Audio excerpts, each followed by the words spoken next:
In the heart of Isoko community in Delta State, where palm trees whispered secrets to the wind and the earth remembered every footstep that touched it, lived a man called Ogenetega. Once he had been a man of substance, known, respected, and envied.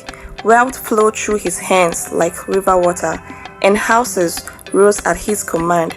But rivers run dry when they are abused, and so did his fortune. By the time age bent his back and sickness dimmed his eyes, Ogenetega had nothing left to call his own. The houses were gone, and businesses were sold. The man who once provided now depended on others.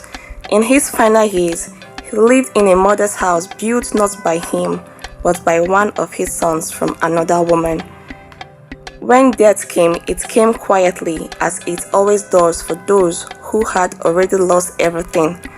News of his passing traveled swiftly and reached Apovona, his first son. Apovona was a man grown, hardened by years of absence and shaped by stories of a father he believed to be wealthy.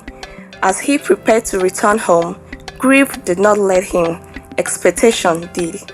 Upon his arrival, Apovona observed everything with a calculating eye: the house, the compound, the people. He assumed the worlds around him were his father's legacy, and he demanded proof, documents, titles, evidence of ownership. But his stepmother and step-siblings spoke gently, explaining that his father had left no inheritance behind. What little dignity remained was being held together by sacrifice, as one daughter had offered to sell her own property just to ensure their father received a befitting burial. Apovona refused to believe them. In the village, elders gathered and declared that tradition must be followed. Ogenetega could not be buried on his father's land. A new piece of land must be purchased. By custom, the land would belong to the first son.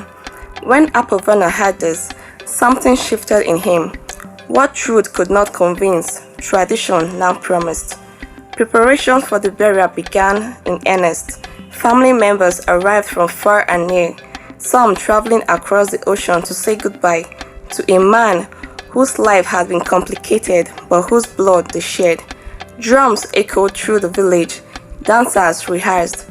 The air was heavy with anticipation and unresolved tension. On the morning of the burial, when it was time to retrieve the body from the mortuary, Apovona was nowhere to be found. At first, confusion reigned, then panic followed.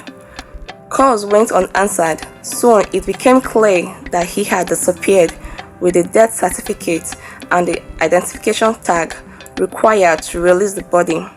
His message was simple and chilling: no property, no corpse.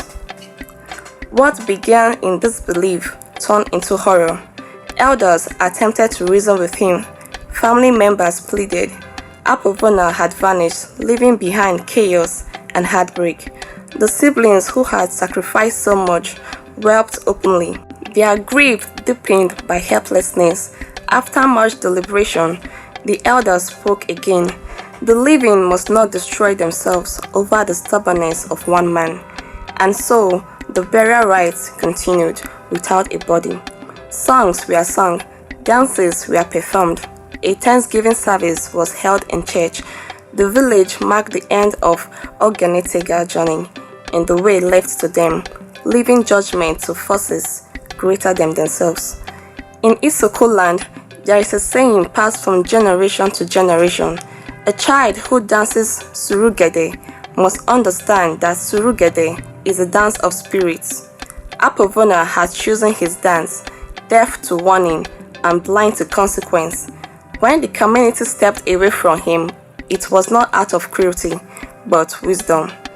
As the final drum faded into silence, Apovona walked alone, unaware that some dances do not end when the music stops, and thus began the dance of SURUGEDE.